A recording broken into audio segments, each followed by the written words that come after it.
Hola, somos el grupo conformado por Cisterna Ulises y Diana Puerta, presentando un podcast sobre la película La historia oficial de 1985.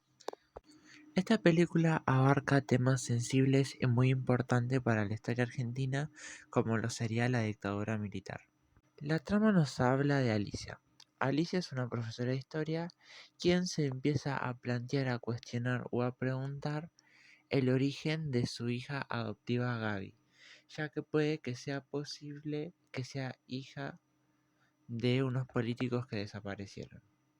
Esta película toca mucho el tema de la lucha, toca mucho el tema de la represión política y las consecuencias que puede dejar una dictadura militar. Para poder explicarlo mejor y poder hacer un buen resumen o análisis, nos vamos a centrar en 4 ejes.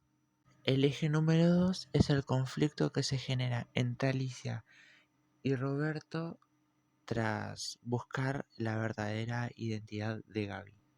El eje número 3 es la heterogénea alianza social que hizo que la dictadura sea posible. Bueno, el cuarto eje sería la recepción de los exiliados y los militantes en los años 70, o sea, su comportamiento y sus diversas actitudes. Bueno, el primer eje sería la relación de Alicia con el pasado reciente y su actitud como profesora de historia. La historia oficial, esta película, se inspira en un problema histórico evidenciado por el diseño de los títulos y afiches que sugieren la existencia de una historia verdadera y una completamente falsa. Esta película aborda la lucha por la memoria colectiva y la construcción de la identidad nacional a través de las versiones del pasado.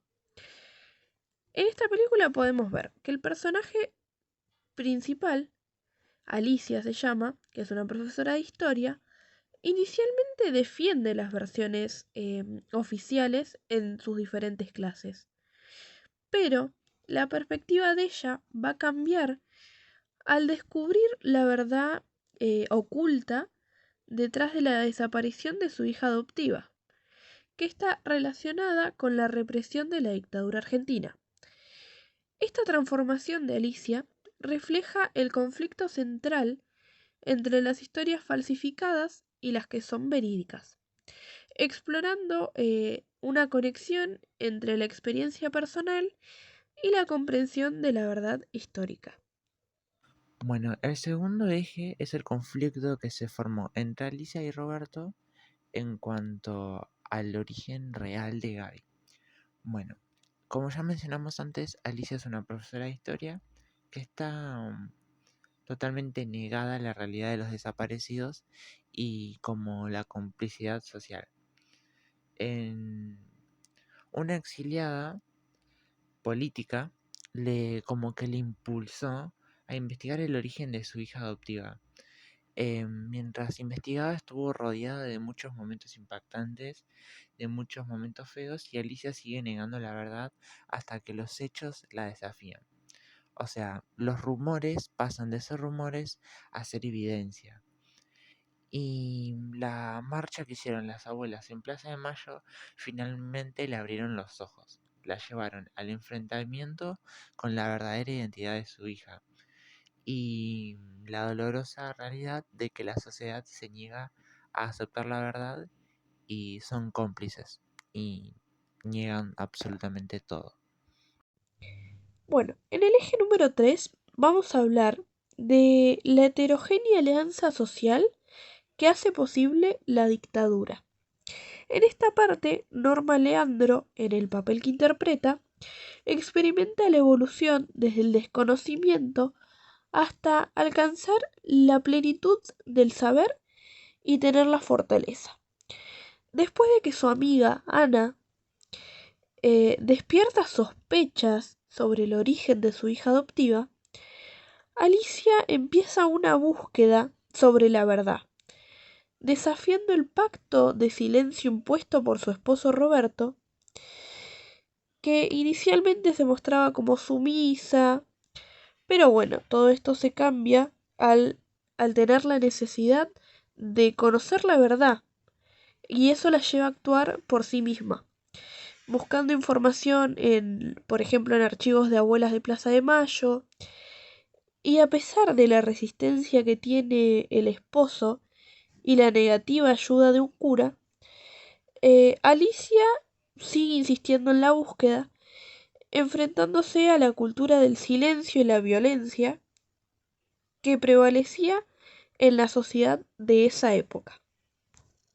El eje número 4 es la recepción a los exiliados y las diversas actitudes frente a la cuestión de los militares en los años 70. Al mismo tiempo que se busca la identidad de los padres de la niña, la película explora el ocaso de la dictadura y la caída económica del régimen a través del personaje Alterio.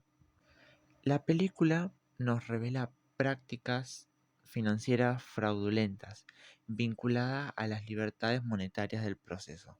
Lo que acabo de mencionar también se entrelaza de forma muy sutil con la historia principal mientras Alicia se mete cada vez más en la investigación sobre el origen de Gaby. La organización financiera se presenta de manera borrosa, revelando su funcionamiento a través de señas veladas como gritos en una oficina, ilustrando una red de operaciones económicas facilitadas por el gobierno militar. En el círculo de amistades que tenía Roberto se destaca un general, un abogado y especuladores financieros. La decadencia económica se articula en dos etapas, afectando primero a terceros inocentes y luego a Roberto, quien fue traicionado por sus superiores tras una fuga con el dinero, evidenciando la falta de solidaridad en, en esta estafa financiera. Bueno, y por último, para dar un cierre a los ejes, tenemos el eje número 5, que se trata de la incómoda recepción a los exiliados que regresan.